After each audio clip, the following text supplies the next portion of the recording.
안녕하세요. 저는 남매를 키우고 있는 결혼 20년 차 50대 여자입니다. 결혼하신 분들은 다 아시겠지만 시댁이라는 존재는 결혼한 여자에겐 그닥 달가운 것은 아닐 겁니다. 무엇보다 시어머니가 말이죠. 하지만 저는 상황이 조금 다릅니다. 저희 시어머니는 주변에서도 찾기 힘들 정도로 따뜻하고 자상하신 분이시거든요. 그런데 최근 저희 시어머니께 차마 인간으로서는 겪지 말아야 할 일이 벌어졌습니다. 이 기가 막히다 못해 자다가도 벌떡 일어날 일이 어떤 것이었는지 들려드리고 싶어서 오늘 이렇게 썰맘에 사연을 쓰게 되었네요. 저는 대학 시절에 어머니를 먼저 보내드렸습니다. 유방암이셨죠. 제가 고등학생일 때 암 판정을 받으셨는데 제가 대학 가는 것만은 보고 가겠다고 안간힘을 쓰시며 병마와 싸우셨어요. 그리고 제가 대학에 입학하고도 1년을 더 사시다 가셨네요. 돌아가실 쯤에는 얼마나 살이 빠지셨는지 사람이 이렇게까지 마를 수가 있을까 하는 생각이 들 정도였어요. 그렇게 앙상한 나뭇가지 같은 손으로도 제 얼굴을 쓰다듬어 주셨습니다. 혜진아, 엄마가 곁에 오래 있어주지 못해서 미안해. 우리 혜진이 대학 가는 것만 보고 가게 해달라고 빌었는데 딱 여기까진가 봐. 정말 미안하다. 아니야, 엄마. 약한 소리 하지 마. 나 대학 가는 거 봤으니까 졸업하는 것도 보고 취직하는 것도 봐야지.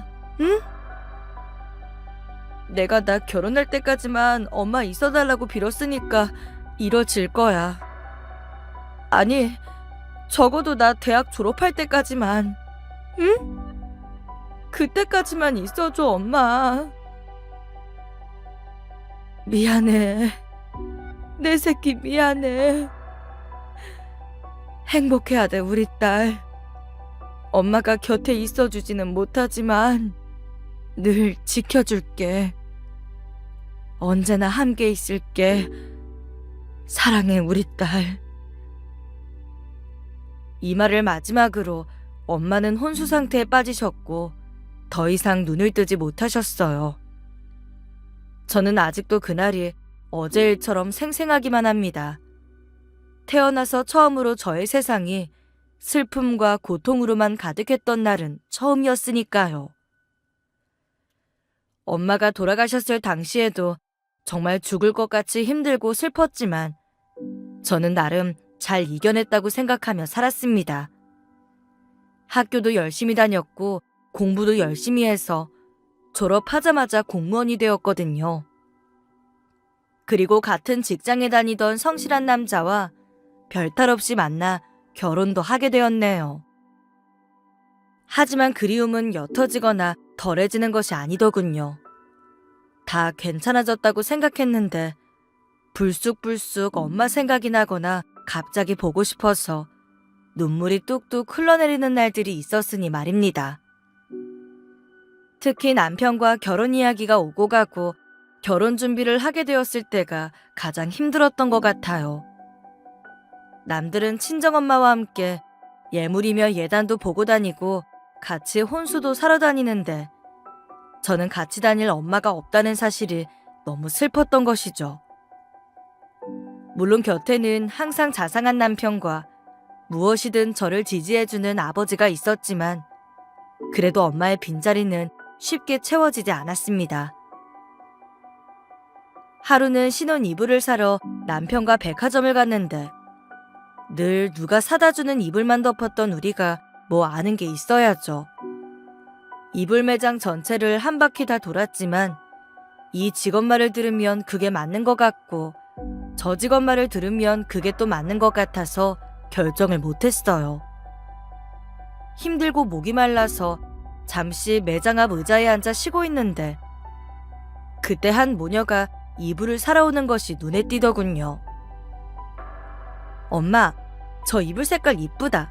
저거 어때? 안 돼. 요즘 누가 저런 솜이불을 덮니? 저건 세탁기로 빨지도 못해. 너네 신랑 더위 많이 탄다며. 요즘에는 저런 두껍고 무거운 이불은 실용성이 떨어져. 아, 그래? 난 이불이 다 그건 줄 알았지. 아이고, 이런 철부지를 내가 시집 보내놓고 어떻게 살까 싶다. 너 살림은 어떻게 하려고 그래? 엄마 있는데 뭘. 모르면 엄마한테 다 물어보면 되지 뭐. 그치? 너 언제까지 엄마를 부려먹으려 그래? 아주 나중에는 반찬까지 해달라고 할 기세야? 응. 나도 회사 다니고 하면 바쁘니까 아주 가끔씩은 해줄 거잖아. 그치? 그치?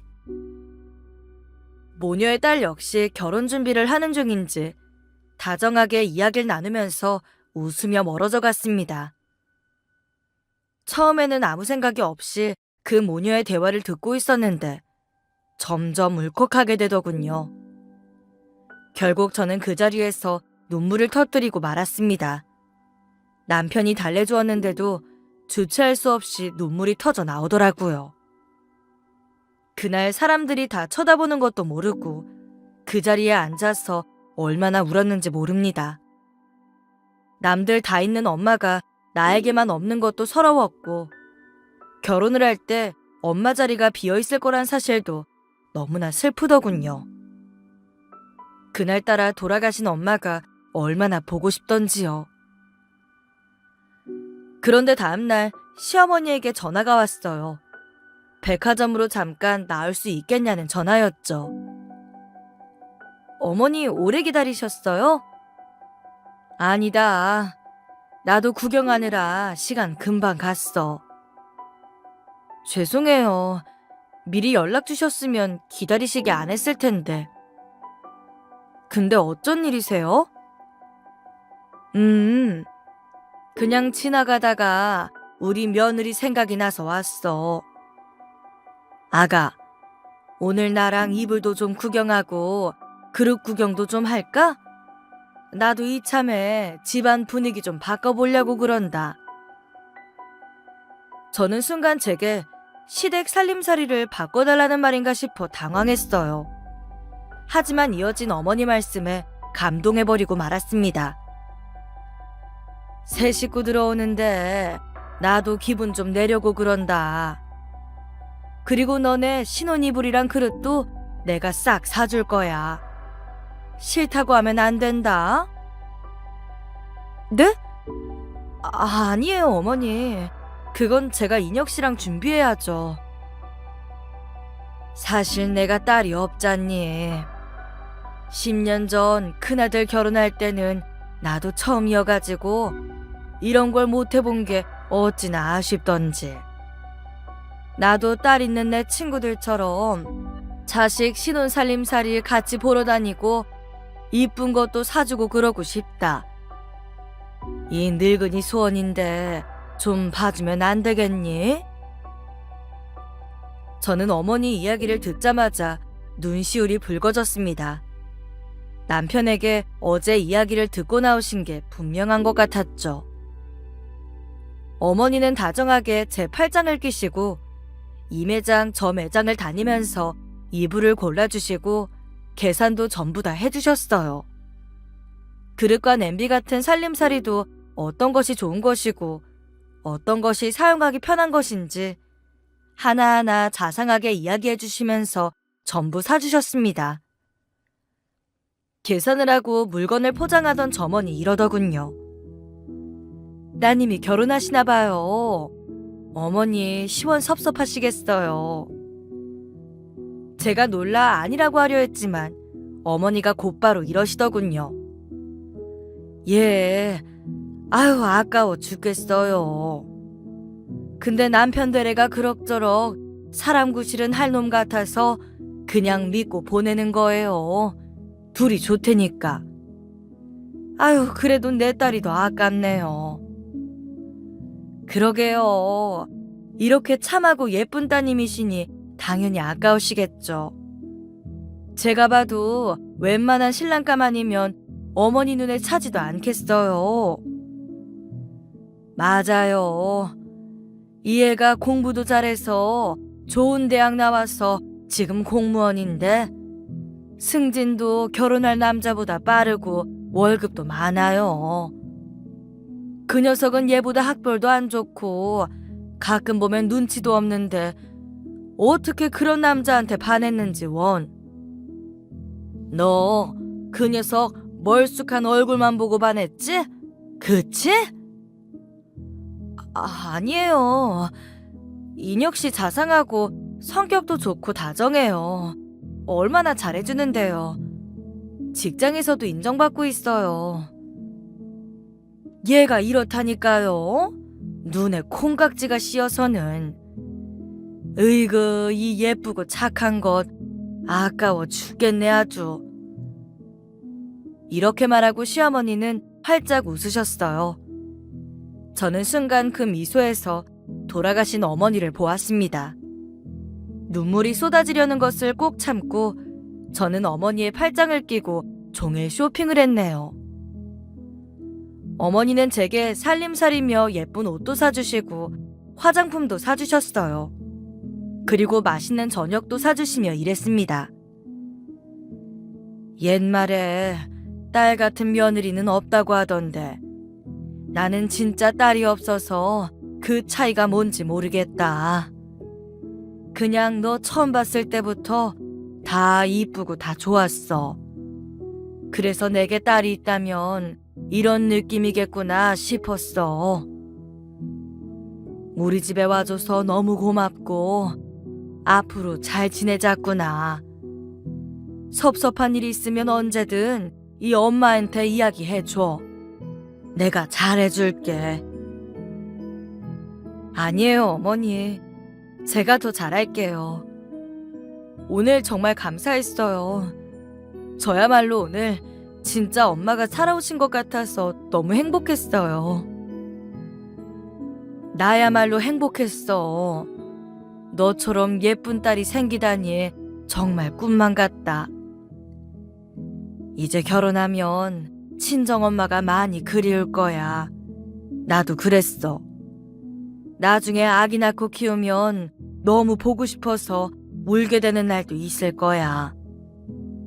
그때 내가 그만큼은 아니더라도 조금이라도 덜 외롭게 노력해 볼게.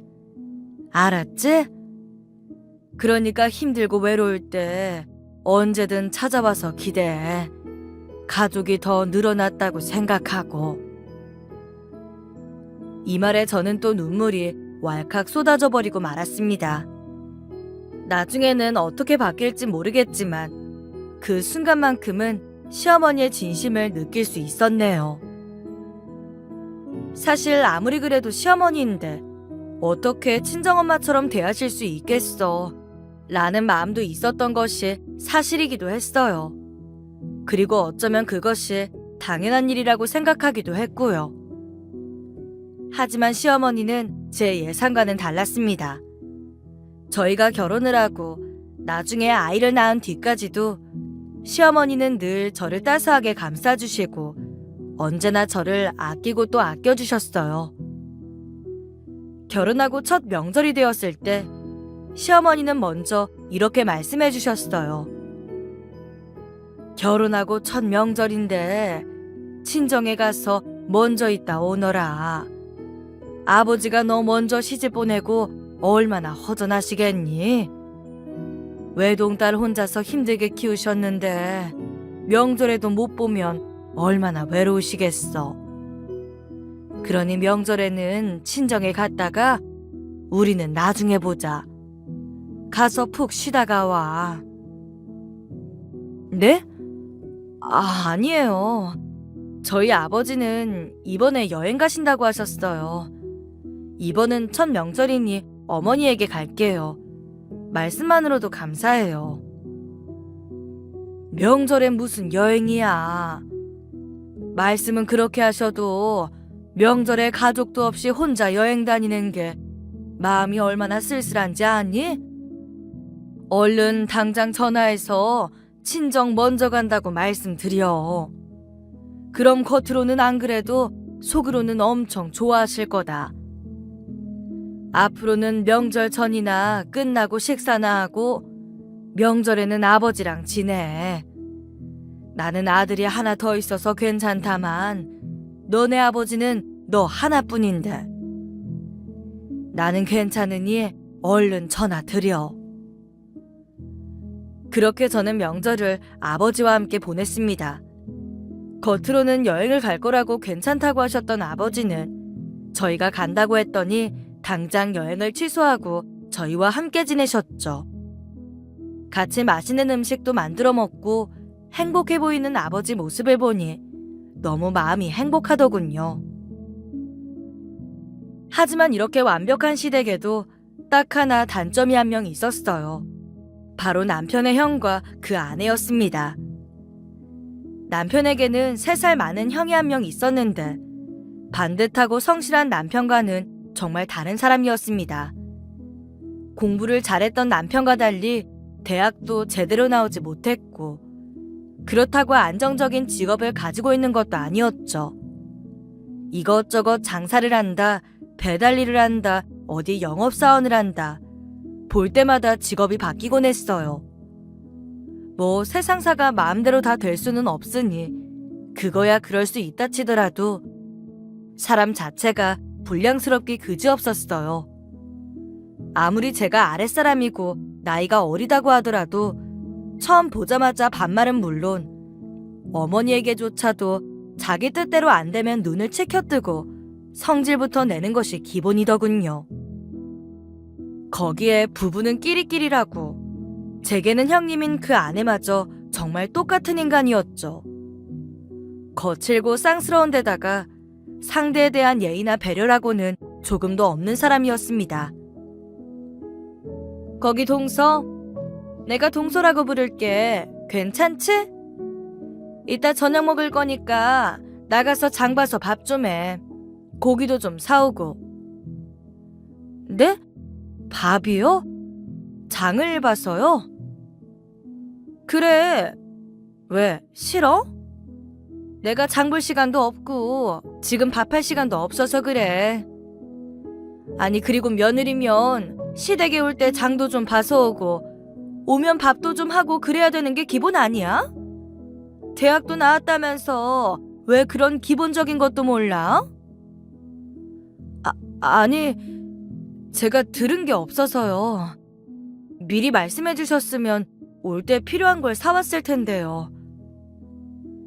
야, 내가 그럼 미리 전화해서 이런 것까지 다 말해야 돼? 나는 당연히 잘난 막내가 미리 알아서 다 해올 줄 알았지? 내가 어이가 없어서.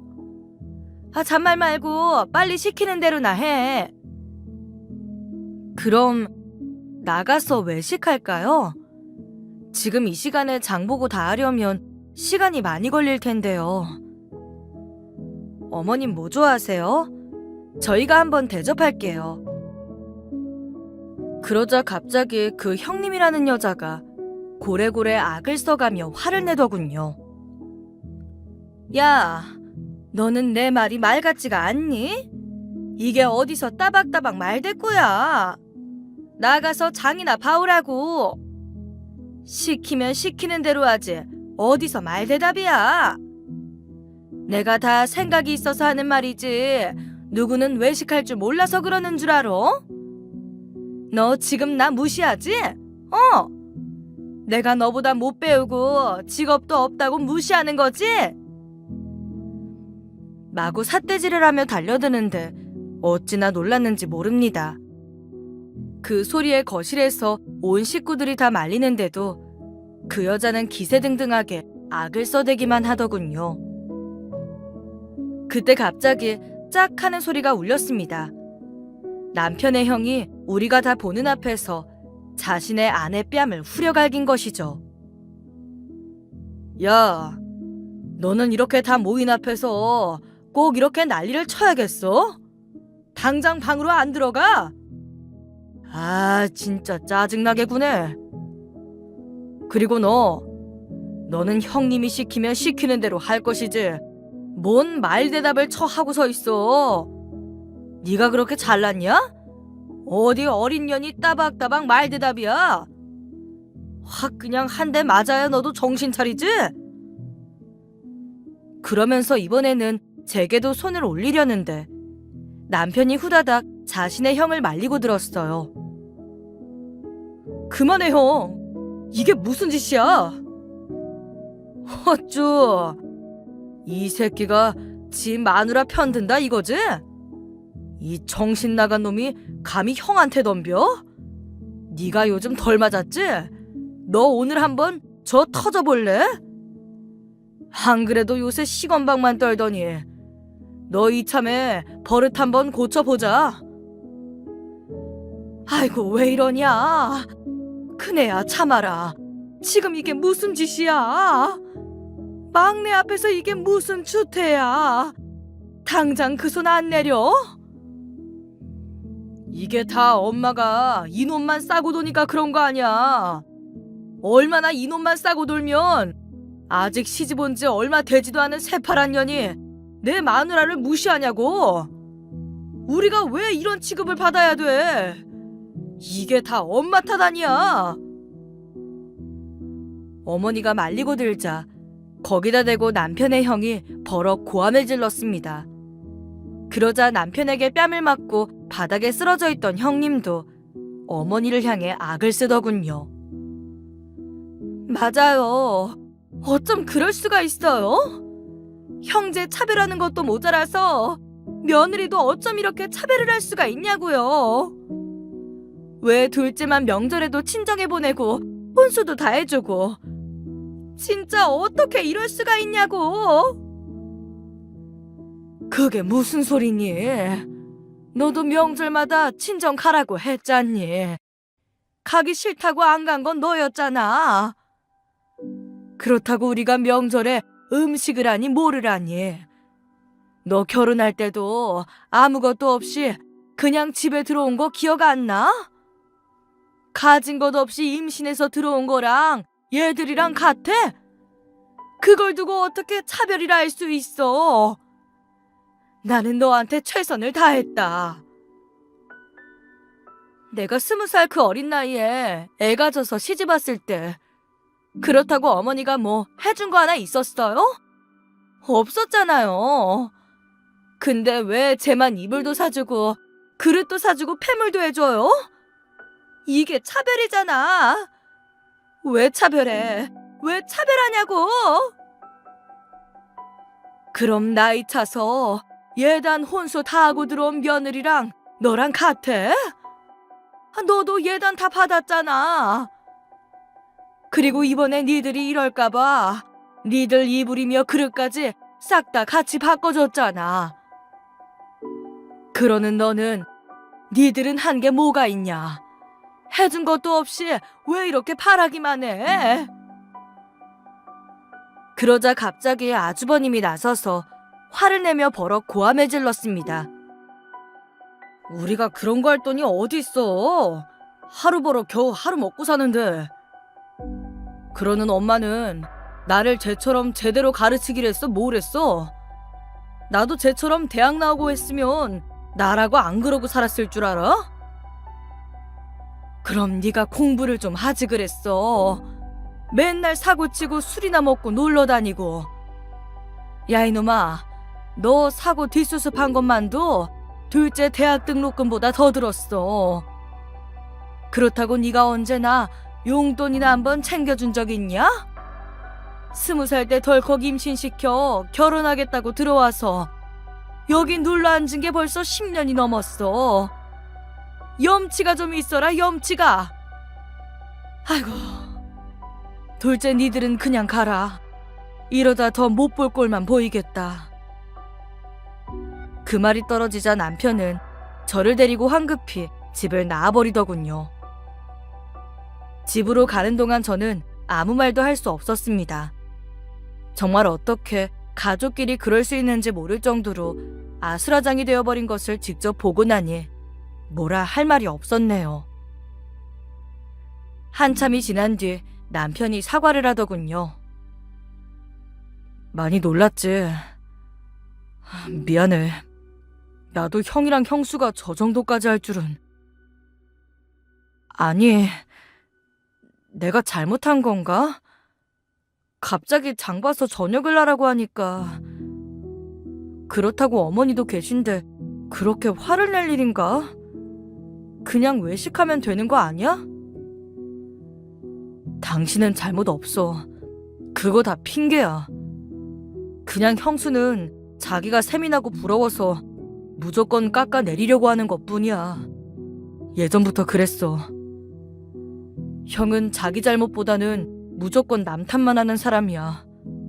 대학 문제도 본인이 공부 안 하고 논 건 생각 안 하고 어머니가 나만 보내줬다고 생각하는 거야.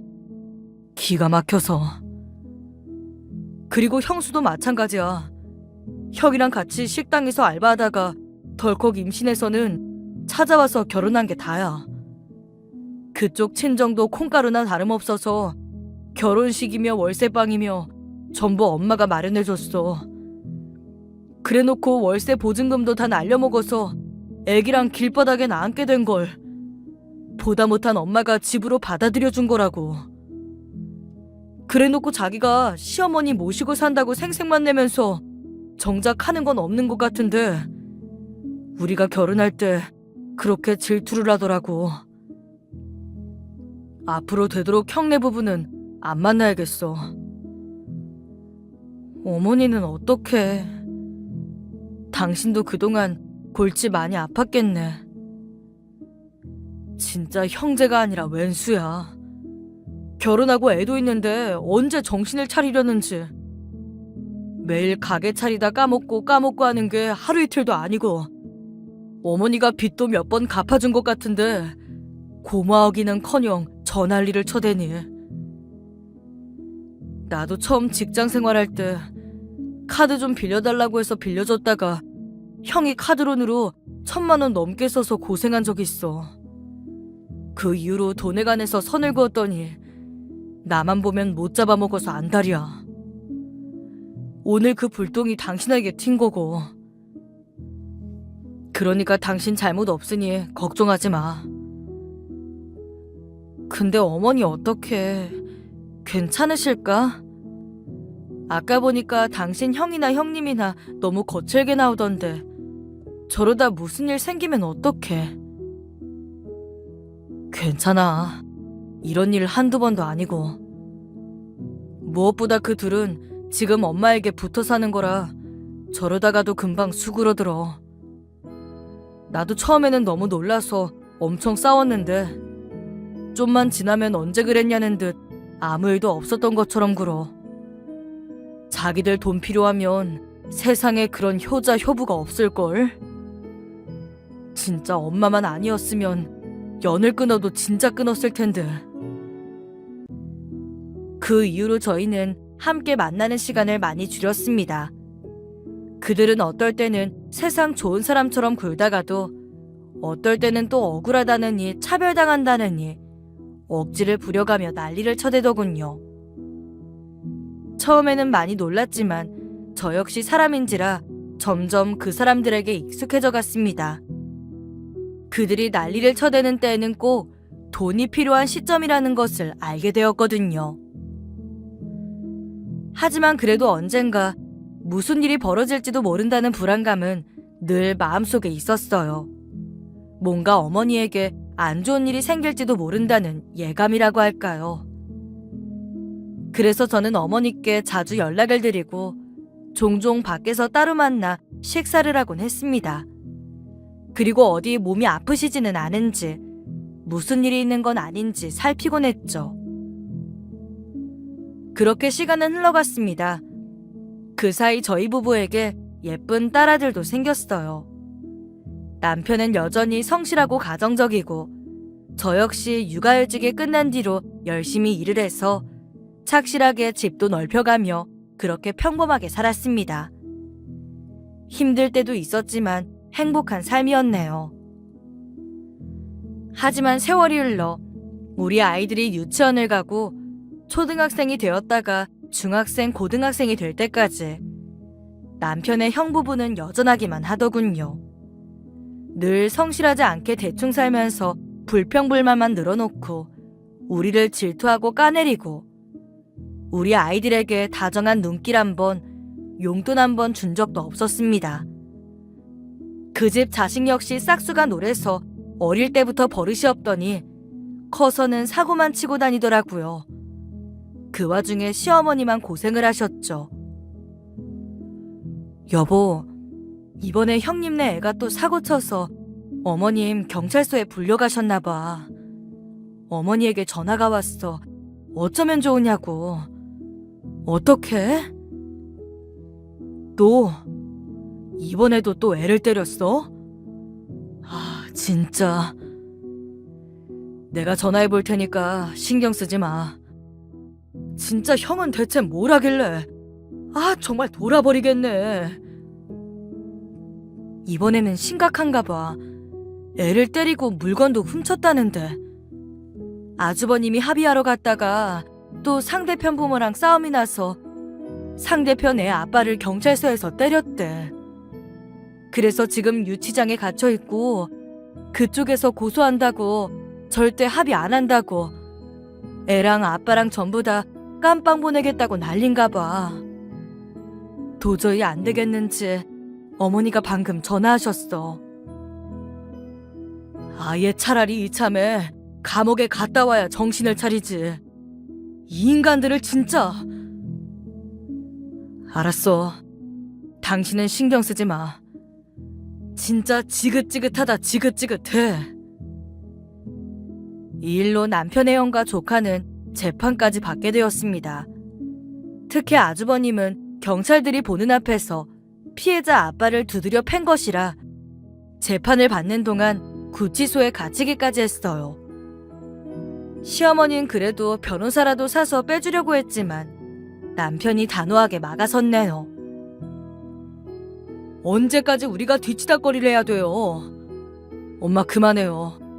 잘못을 저질렀으면 그만큼 죗값을 받는 건 당연한 일이에요. 죗값 받고 고생하면 형도 깨닫는 바가 있을 거예요. 아니 도련님, 말을 어떻게 그렇게 해? 지금 감옥에 있는 형이 불쌍하지도 않아? 어떻게 가족끼리 그렇게 말할 수 있어? 지금이라도 당장 빼내와야지. 그럼 자식이 남에게 두드려 맞고 물건도 뺏겼는데 그 부모에게도 맞은 그 아빠는 안 불쌍해요? 광대뼈가 함몰되고 앞니도 부러졌다는데 미안하지도 않아요? 애초에 뭘 잘했다고 그런 짓을 한 거예요? 생각이 없어? 그것도 경찰서에서. 그거야, 너무 우리의 욕을 하니까 그렇지. 아무리 그래도 그렇지, 부모 앞에서 자식 욕을 하면 누가 참아? 그 입 좀 다물어. 진짜 보자 하니까. 욕을 먹을만 하니까 욕을 하지. 아무 짓도 안 했는데 욕을 했겠어? 형수가 자식 잘못 키워놓고 지금 누구 보고 그 뒷수습을 하라는 겁니까? 대체 우리 엄마가 무슨 죄라고? 그동안 우리는 할 만큼 했어요. 그러니까 이제 더 이상은 못해. 그런 줄 알고 알아서 책임져요. 더 이상은 내가 절대 용납 못하니까. 저는 그날 남편이 그렇게 불같이 화를 내는 모습을 처음 보았습니다. 평소 큰 소리 한 번 낸 적 없는 남편이 버럭같이 고함을 지르자 형수도 더 이상은 안 되겠다 싶었던지 대꾸를 하지 않더군요. 그 일을 계기로 시어머니는 부쩍 늙어버리셨습니다. 안 그래도 70이 훌쩍 넘은 고령이신데 자꾸 마음고생을 하시니 점점 약해지시는 게 눈에 보일 정도였죠. 조카와 형은 재판 때까지 소년원과 구치소에 갇혀있다 집행유예로 풀려나 집으로 돌아왔습니다. 그래도 가족이라고 시어머니와 형님은 눈물을 흘리며 그 둘을 반기더군요. 하지만 아주버님은 저희를 쳐다보지도 않았네요. 자신의 잘못보다는 저희의 대처에 더 화가 난 모양이었습니다. 그래도 한동안은 잠잠했습니다. 매운맛을 보고 난 뒤라 그런지 조카도 사고를 치는 빈도가 줄어들었고 아주버님도 조용히 집에서만 지내는 듯 하더군요. 하지만 이때부터 시어머니의 건강이 부쩍 안 좋아지셨어요.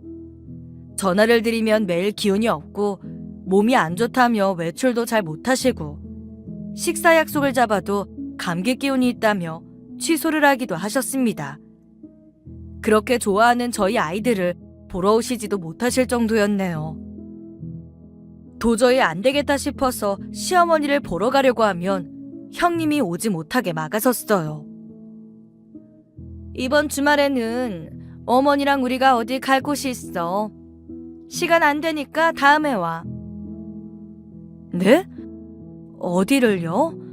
어머니랑 같이요? 어디 가는지까지 내가 이야기해야 돼? 암튼 그렇게 알아. 아니, 어머니가 몸이 계속 안 좋다고 하셔서요. 저번에 저희 집에 오신다고 하셨다가 못 오셨는데 지금은 괜찮으세요? 오늘 전화도 안 받으세요. 그래, 병원 가는 거야, 병원. 안 그래도 계속 아프다고 골골대서 주말에 예약 잡아놨어. 먼 대학병원이니까 그렇게 알아. 저는 좀 미심쩍은 생각이 들었습니다. 주말에 진료를 보는 대학병원이 있어요? 무슨 검사를 받으실 건데요? 야, 너 지금 나 취조하니? 짜증나. 뭘 이렇게 따져? 됐어, 끊어. 저는 문득 불길한 마음이 들었습니다. 아무래도 대충 둘러대는 느낌이 들었기 때문입니다. 앞뒤가 맞지 않는 말을 하면서 전화를 확 끊어버리는데 이대로 있어서는 안 되겠다는 생각이 들더군요. 저는 그날 저녁 당장 남편과 함께 집으로 찾아갔어요. 갑자기 저희가 찾아가자 형네 부부는 많이 놀란 듯 보이더군요. 아니, 갑자기 연락도 없이 무슨 일이야? 갑자기 이렇게 찾아오면 어떡해? 회사에 소고기 세트 선물이 들어왔어요. 어머니 요즘 몸도 안 좋으신데 드시면 좋을 것 같아서 급하게 오느라 그랬어요. 죄송해요. 제가 마음이 급해서. 형님도 소고기 좋아하시죠? 과일도 좀 사왔어요. 저는 천연덕스럽게 소고기 세트며 과일을 들이밀었습니다. 물론 선물이 들어왔다는 건 거짓말이었죠. 이런 선물을 들이밀면 기분이 좀 풀릴 것 같아 오면서 급하게 산 것이었네요. 예상대로 그들의 태도는 금방 부드러워지더군요. 그래도 전화나 한 통 하지. 고기는 좋네. 그쵸? 차 막히기 전에 급하게 오는데 부장님에게 전화가 와서 통화하느라 전화할 타이밍을 놓쳤어요. 이 사람도 애들 때문에 이모님이랑 통화했고요. 어머니는요? 좀 괜찮으세요? 그냥 감기 기운인가 봐. 지금 방에서 주무시니까 그냥 가봐. 어머, 그래요? 어머니 저 왔어요. 저는 형님의 말을 무시하고 곧바로 어머니 방문을 열었습니다. 자고 있다는 말과는 다르게 어머니는 불도 꺼진 어두운 방에 우두커니 앉아 계시더군요. 그러다 갑자기 방문이 열리자 화들짝 놀라시더니 이러셨습니다. 아유, 잘못했습니다. 죄송합니다. 내가 잘못했습니다. 네? 어머니 저예요. 왜 그러세요? 둘째냐? 둘째야? 정말 둘째 맞니? 저는 어리둥절한 기분으로 그 자리에 우뚝 섰습니다. 뭔가 예감이 안 좋았죠.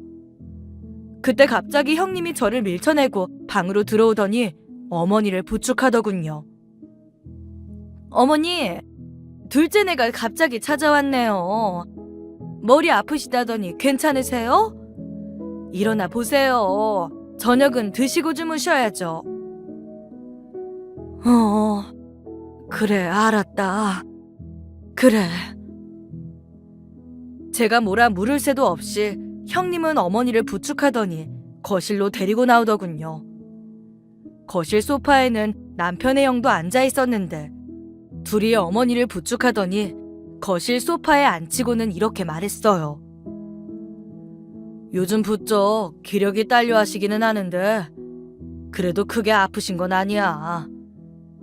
그걸 기어이 보려고 온 거야? 네, 참. 요즘 기력이 딸려서 그러시는지 방금처럼 가끔 이상한 소리도 하고 그러신다. 그래서 주말에 검사 좀 받아보려고 그러는 거야. 형, 어머니 언제부터 이러신 거예요? 좀 됐어. 뭐, 다 내가 속을 썩여서 그렇지 뭐. 내가 죄인이다. 그러니 이만 가봐. 나도 요즘 심란하니까. 정확히 증세가 어떠신데요? 병원은 어디 예약했어요? 야, 네가 모시고 살 거 아니면 그만해. 나도 자식이야. 너만 자식인 줄 알아? 이 정도는 내가 할 수 있으니까 그만 돌아가. 정 걱정되면 나중에 병원비나 좀 보태주던가. 알았어요. 저도 걱정이 되어서 그런 거죠. 결과 나오면 꼭 알려줘요. 저희가 다음 주에 또 와볼게요. 그러던가. 암튼 나도 심란하다. 그러니까 그만 찾아와. 저는 남편과 아주버님이 대화를 나누는 동안 시어머니를 가만히 바라보았습니다. 하지만 치매라고 하기에는 시어머니 행동이 이상했어요. 어머니는 둘 사이에 앉아서 고개 한 번을 들지 못하고 손만 바들바들 떨고 계셨던 것이죠. 보통은 더 어린애 같은 행동을 하거나 자기 마음대로 돌아다닐 텐데 제 눈에 어머니는 무엇인가를 무서워하는 것처럼 보였습니다. 집으로 돌아오는 길에 저는 남편에게 제 느낌에 대해 이야기를 했어요. 아무래도 이상해. 어머니가 치매라는 게 당신은 믿겨져? 나도 안 믿겨. 근데 당신이 봐도 이상하긴 했잖아. 그러니까 우리 큰아버지가 치매시잖아. 평소에 엄청 근엄하고 점잖으신 분이셨는데 지금은 아이 같아. 그냥 웃다가 울다가 막 뛰어다니고 완전히 어린애 같아지셨어. 근데 어머니는 아니잖아. 사람마다 증상은 다르니까. 내 말은 그게 아니라 우리가 왔는데도 눈 한 번 못 마주치고 얌전히 앉아만 있는 게 당신은 정상인 것 같아? 아무리 치매가 왔다고 해도 그렇게 당신을 예뻐하셨는데 벌써 당신이랑 나도 못 알아보신다고? 아니야, 이건 아니야. 뭔가 이상해. 나 불길한 느낌이 들어. 집으로 돌아온 저희는 둘 다 밤새 잠 한숨 못 자고 치매에 대한 자료를 찾으며 어떻게 된 일인지에 대해 파헤치기 시작했습니다. 주말 오후 저희는 다시 지나가는 길이었단 핑계로 시댁을 찾았습니다. 그들은 저희의 질문에 제대로 대답을 하지 못하더군요. 어떤 검사를 받았는지, 어머니가 어떤 대답을 하고 어떤 행동을 했는지, 아주 기초적인 치매 검사에 대한 질문이었는데도 말이죠. 저희의 행동이 수상쩍다 느꼈는지 형님 부부는 저희가 들어간 지 10분도 되지 않아 화를 내며 저희를 쫓아내다시피 했어요. 어머니는 피곤해 주무신다며 얼굴조차 뵙지 못하게 했죠. 저희는 착잡한 마음으로 집으로 돌아와 컴퓨터를 켰습니다. 사실 무리해서 그 집으로 간 건 목적이 있었기 때문이었어요. 아무래도 미심적인 것이 많았기 때문에 미리 준비해둔 초소형 카메라를 형네 부부 몰래 여기저기 설치하기 위해서였습니다.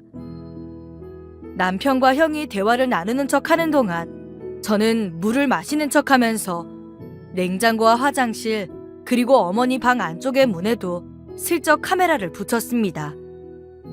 크기도 작고 눈에 띄지 않는 모양인데다가 배터리 수명도 일주일 동안 유지되는 카메라였어요.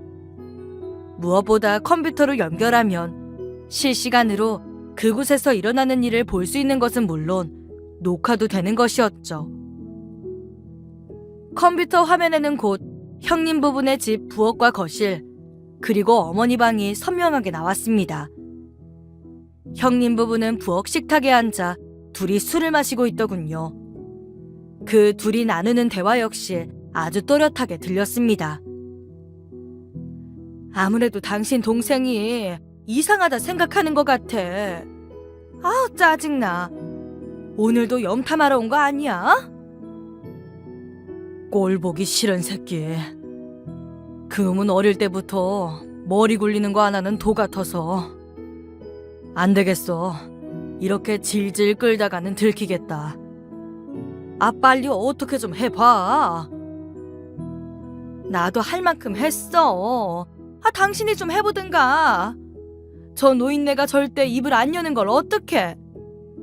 통장 비밀번호고 인감도장이고 아예 입을 꾹 닫고 말을 안 해.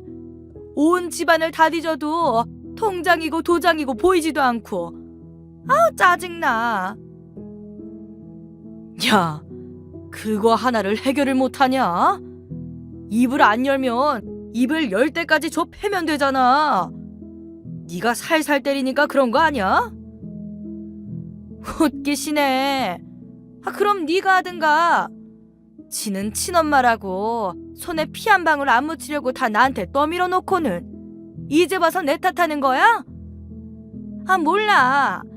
이거 해결 안 되면 나는 그냥 애고 뭐고 집 나갈 거니까 알아서 해. 뭐? 집을 나가? 이게 미쳤구나. 그럼 해결을 좀 해봐. 눈 딱 감고 네가 나서면 다 해결이 될걸. 왜 이렇게 질질 끌고 있어? 평생 이렇게 거지같이 살 거야? 두 사람은 이렇게 의미를 알 수 없는 말들을 나누며 한창 싸움을 벌이더군요. 그때 갑자기 아주버님이 벌떡 자리를 박차고 일어났습니다. 그리고 뒤이어 일어난 일에 저와 남편은 기함을 하며 자리에서 벌떡 일어났죠. 컴퓨터 모니터에는 세상에서 절대로 일어나서는 안 되는 일이 벌어지고 있었던 것입니다. 자리를 박차고 일어난 형이 시어머니 방문을 발로 걷어차더니 누워있는 시어머니의 머리끄댕이를 잡아 질질 끌고 거실로 나오더군요. 그리고는 무차별적인 폭행이 시작되었습니다. 저는 그 자리에 풀썩 주저앉고 말았어요. 머리가 하얘지고 숨이 쉬어지지 않을 정도였습니다. 남편의 형은 악을 쓰며 자신의 어머니를 때렸습니다. 야, 이 노친네야. 통장 어디다 뒀어? 인출카드 어딨냐고? 어? 빨리 말 안 해?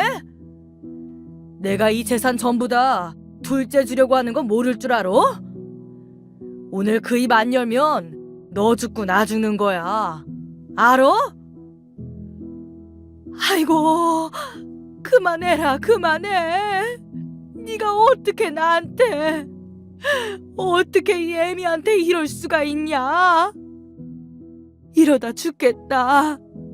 내가 미안하다. 잘못했어.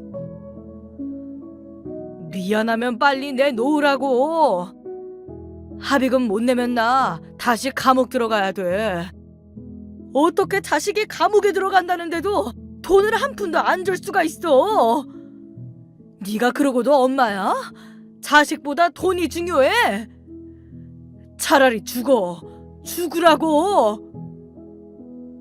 아이고, 살려다오. 제발 살려다오. 그만해라. 내가 잘못했다. 남편은 후다닥 핸드폰으로 경찰에 신고를 했습니다. 그리고 제 어깨를 잡고 흔들었죠. 여보, 우리 정신 똑바로 차려야 돼. 내가 지금 신고했으니까 경찰이 곧 도착할 거야. 나도 지금 그리로 갈 거니까 당신은 어떤 일이 벌어지는지 보고 있어. 알겠어? 당신이라도 보고 있어야 할 거 아니야. 상황이 변하는 것 같으면 나한테 바로 전화해. 그래, 알았어. 여보, 운전하지 말고 택시 타고 가. 사고 나. 알았지? 그래, 알았어. 경찰 언제 오는지 보고 전화해. 남편은 곧바로 시댁으로 출발했습니다. 남편이 신고한 지 3, 4분이 지나자 경찰이 현관문을 두들기더군요. 그 몇 분이 저에게는 마치 몇 시간처럼 느껴졌습니다. 다행히 급한 신고로 시어머니가 폭행당하는 것을 본 경찰에게 남편의 형은 곧바로 체포되었어요. 그리고 구급차가 출동해 어머니를 병원으로 옮기더군요. 그 사이에 남편도 도착한 듯 보였습니다. 저 역시 병원으로 달려갔죠. 화면으로 보던 것보다 시어머니의 상태는 심각해 보였습니다. 저는 어머니의 앙상한 손을 잡고 눈물만 펑펑 흘렸어요. 죄송해요, 어머니. 이러신 줄도 모르고 정말 죄송해요. 둘째니? 아가, 울지 마라. 이제 괜찮다, 괜찮어. 내가 그래도 끝까지 버텼어. 이제 괜찮어. 왜 그러셨어요? 그냥 차라리 다 줘버리고 저희 집으로 오시지. 대체 왜 그러셨어요? 줘버린다고 그치레였으면 진작에 이랬겠니? 그래도 고맙다. 연락할 방법도 없어서 어떻게 하나 힘들었는데 구해줘서 고마워. 그날 저는 얼마나 울었는지 모릅니다. 다행히 어머니는 여기저기 타박상과 뼈에 금이 간 곳이 있기는 했지만 큰 이상은 없었습니다. 알고 보니 이 연놈들은 어머니가 마지막으로 가지고 계셨던 목돈이 든 통장과 어머니 소유의 아파트와 상가 한 채를 전부 다 빼앗아 버릴 생각이었던 거예요. 그건 전부 어머니가 평생 뼈 빠지게 일해 마련한 것이었죠. 자신이 감옥에 갔는데도 평소처럼 뒷바라지해주지 않는 것을 보고 이러다가는 안 되겠다는 생각을 했다고 하더군요.